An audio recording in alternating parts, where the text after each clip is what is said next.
Hello, everyone, and welcome to today's Business Builders Podcast. My name is Tom Borg, and with me, Mr. Larry Klimek. Larry is a promise guide who helps with business strategy from startup to perpetuation. And today, he's going to talk about something called organizing disorganization. Larry, welcome back to the program. Well, good morning and good day and good afternoon, whatever time your listenership might be looking at this. And thanks for having us. Hey, I'm looking forward to today's topic because so many of us today are overwhelmed with all the apps and things that are out there to help us stay organized, but yet it seems people are more disorganized than ever today. Can you talk to us a little bit about that? Well, Tom, by us doing this podcast, we're adding to the disorganization, maybe. Yeah. Tell me more. Still, a lot of today's conversation is really about no magic wand, no silver bullet, no, unique thing that I can say that's going to fix things for everyone. Let's start with understanding that disorganization is a little bit like fingerprints. Fingerprints are unique to each individual.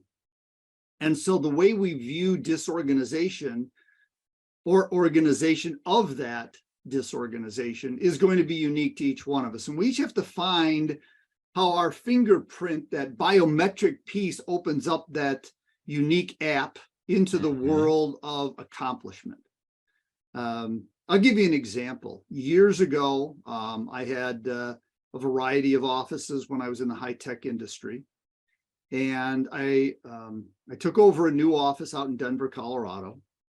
And I had a new administrative resource there who was a phenomenal person. Christina was her name, by the way. I mean, 40 plus years later, we still remember her. And I had left the Denver office and traveled to my Dallas office, and she was going to surprise me by organizing my desk.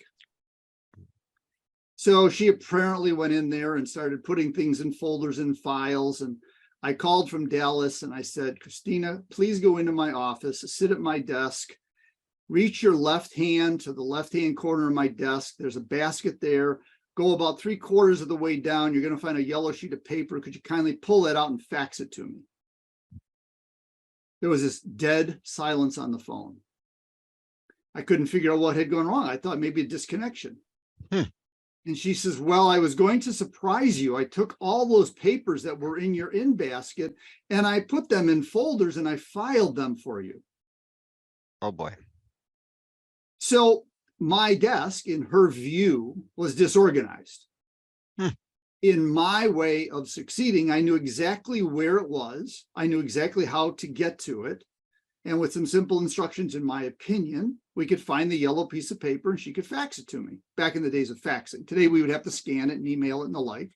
But the reality of it was that she was able to find it about an hour later after her scurrying amongst the papers she had filed and faxed it to me. So life was still good.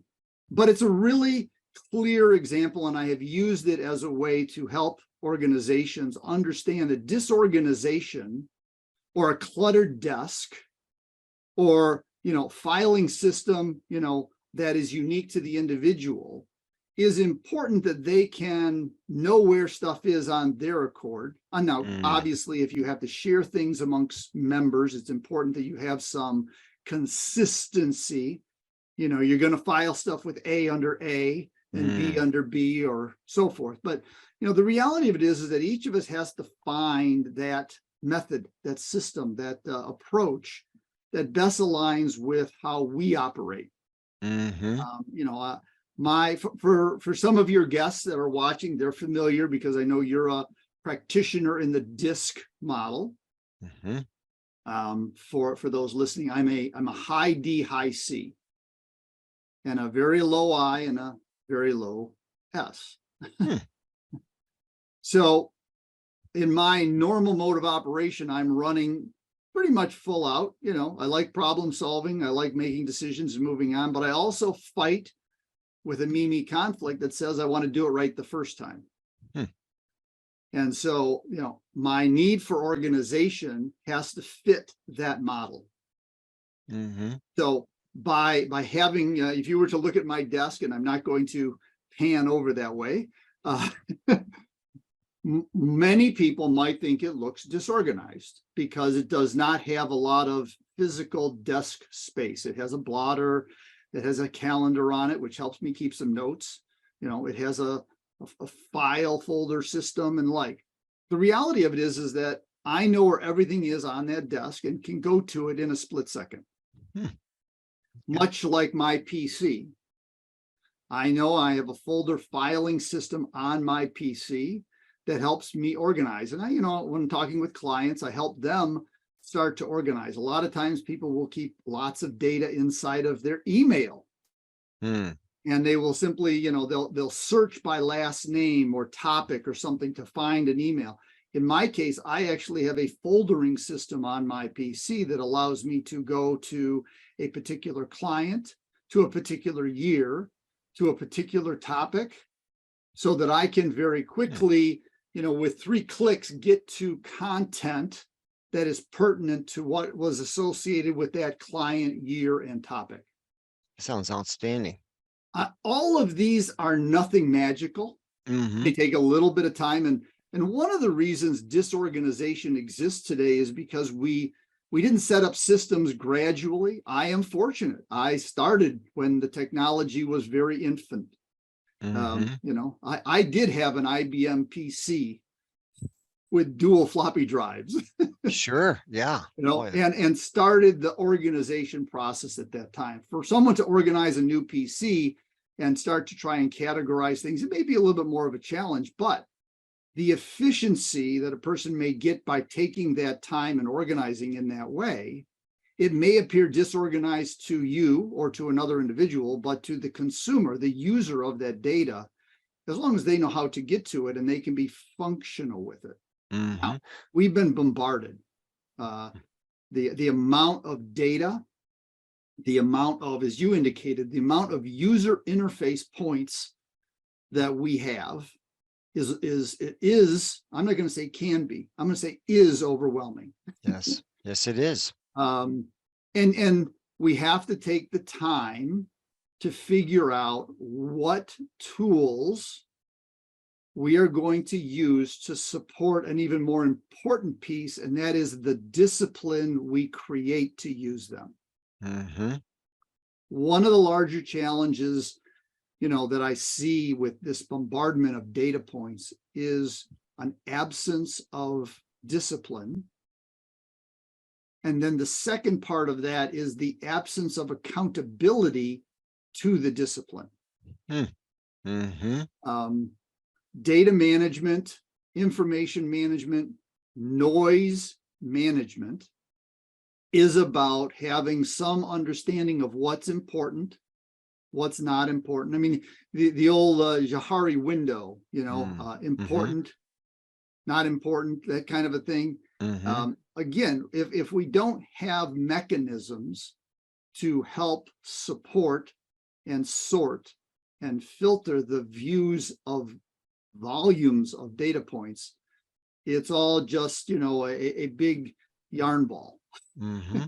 So what I'm hearing you say is that one size doesn't fit all, and that we need to have discipline to work those systems, and then accountability to ourselves to make sure we follow through with these systems that we've created. Yeah, as I mentioned earlier, I have a particular set of mechanisms that I use for filing on my PC. If I don't form the discipline that says, okay, when I get an email from Tom Borg, that I click on it and I save that email into a folder of JKL colleagues and associates called Tom Borg in the year 2023, and it's regarding the topic of organizing disorganization. At a later point in time, for my opportunity to recall that useful information is somewhere in an email that came in 2023.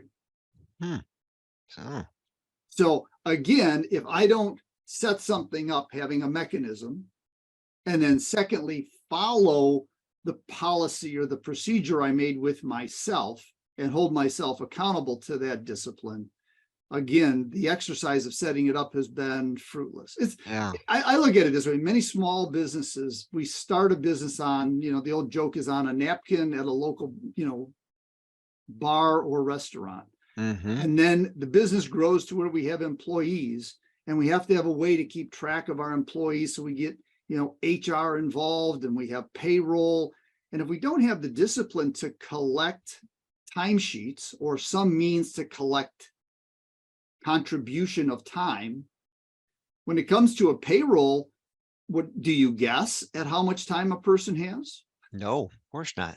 So it's the same kind of a thing. There's many mechanisms that we've put in place. And one of the things we just have to do is, use our phones smartly. I mean, in today's world, we are blessed that the smartphone technology, the PC technology, the app technology, the iPad or tablet technology is all very virtually connected. So when I make a change on one device on my calendar on my phone, it updates my calendar on my PC. It updates my calendar on my tablet, and so forth. So the interconnectivity, once that is put in place, now we have an ability to use that as another vehicle for causing us to organize the potential disorganization of our time. So, Larry, what are some of the time management tools that are out there that you're familiar with that you might recommend, or maybe give us some ideas how they might work for us? Well, again, there's so many of them. I mean, Yes. if you go into the App Store on any of the platforms, whether it be Apple or Android, and put in productivity, apps, there's thousands. Yeah. Some have, lots of very good reviews. Some you pay for, and so forth. Some are free. Some have ads. In my case, I don't use very many. I use a calendar app that comes on the phone. Okay. I happen to be an Android user, and I use the standard calendar app that is provided on the phone.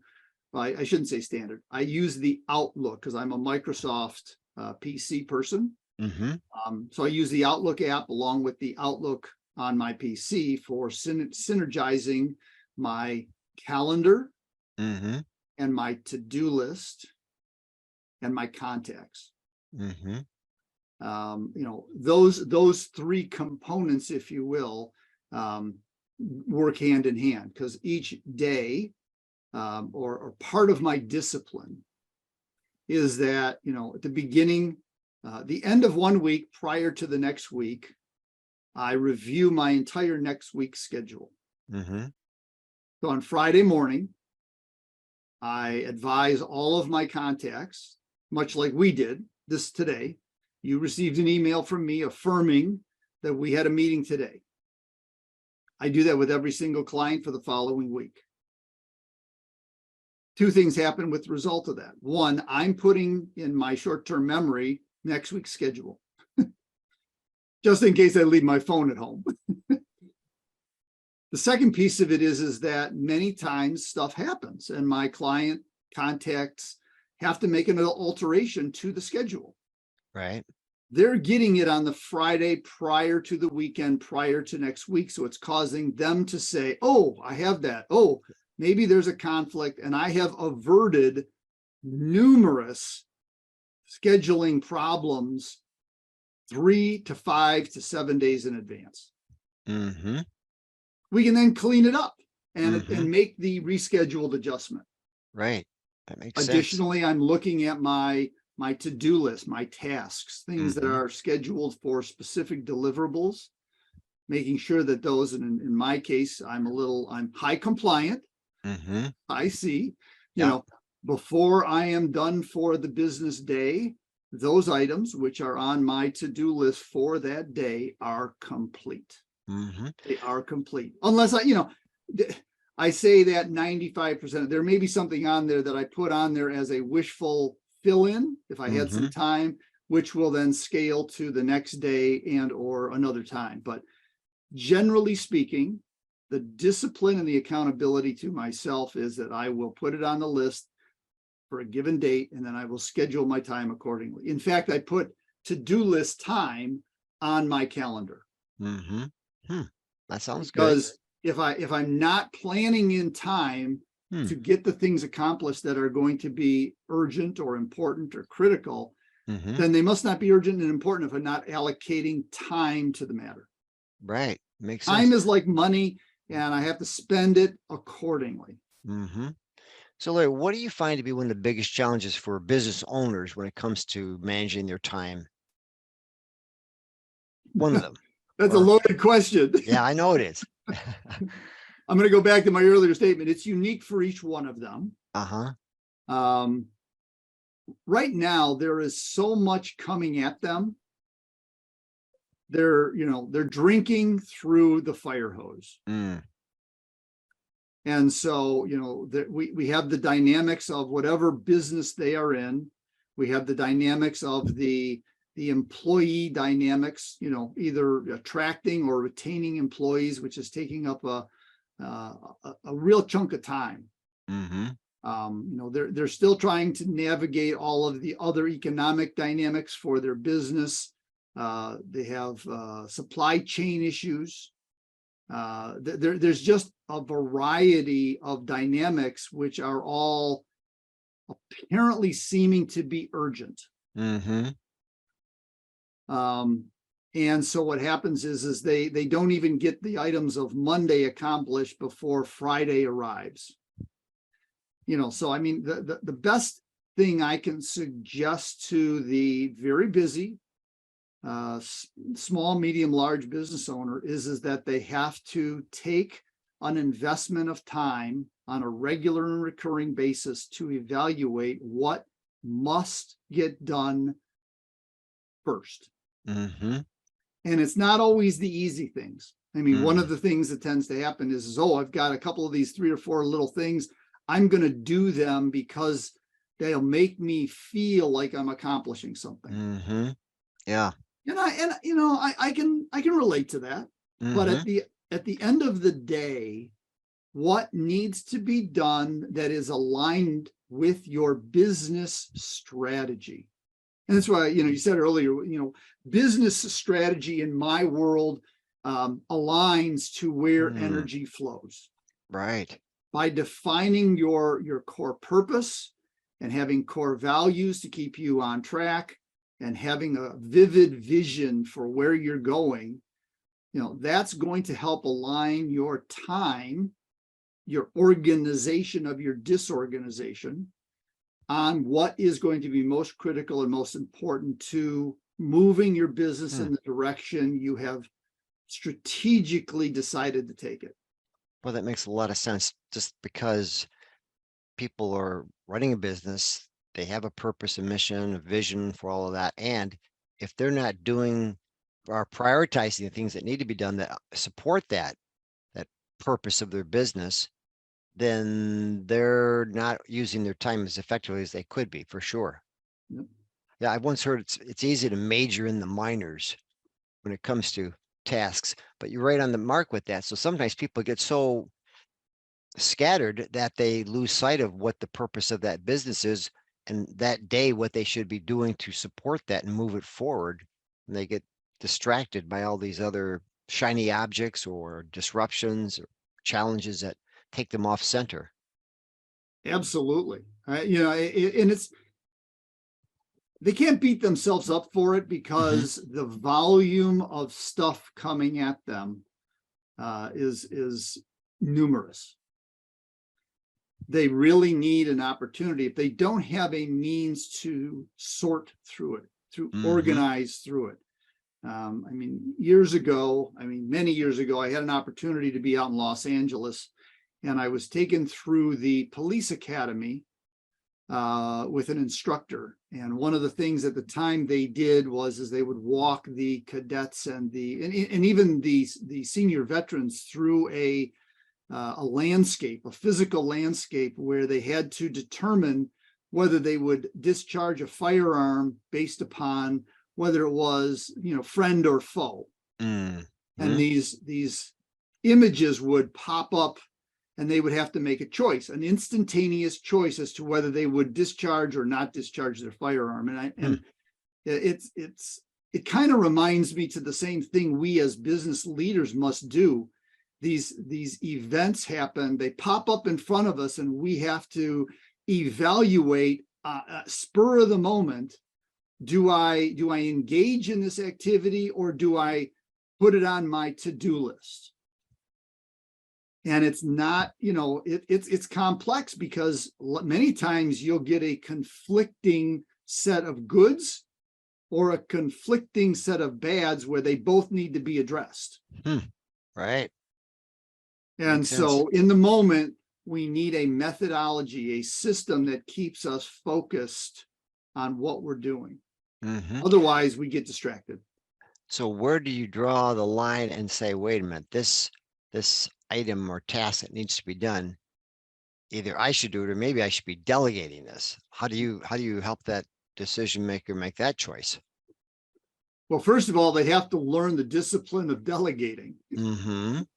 Yes. Many owners have a challenge with that, simply because they grew up in the business. They have the greatest degree of confidence in their own skills. And it's not that they hired the other resources to do the work. They now have to empower them to do the work. And then they need to pulse, and they need to check in to make sure that the individual who's been delegated to has the proper time, resources, and wherewithal to achieve the outcome. And so their energy goes, rather than doing the task, into doing the support of the person doing the task. Because over time, they're going to build up a quality resource that can say, hey, my leadership not only